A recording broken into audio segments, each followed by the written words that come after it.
បាទនេះគឺសត្វតាជាប្រភេទម៉ាស៊ីនស្ទូងដែលយើងនាំចូលតពីជប៉ុនដល់ក្រុមហ៊ុនពីអាជប៉ុនយើងតែម្ដងបាទមានច្រើនគ្រឿងបងណាមានតូចមានធំមានច្រើនគ្រឿងតែម្ដងបាទ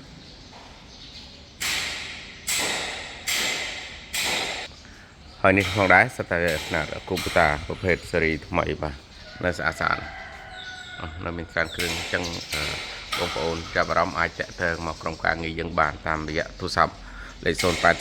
33 72និងលេខ097 6567 317ដែលមានអាស័យដ្ឋាននៅជិតខ្នល់កែងភូមិជលាឃុំជលាស្រុកបាត់ថេខេត្តកំពង់ចាមតែម្ដងបាទស្អាតស្អាតណានេះផងដែរនេះអ៊ីស៊ូគីភ្លឹងមកតែម្ដងបាទ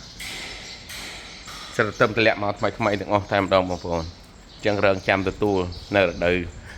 ប្រមូលផលនៅរដូវកបង្កើនផលវគ្គថ្មីនេះតែម្ដងបាទ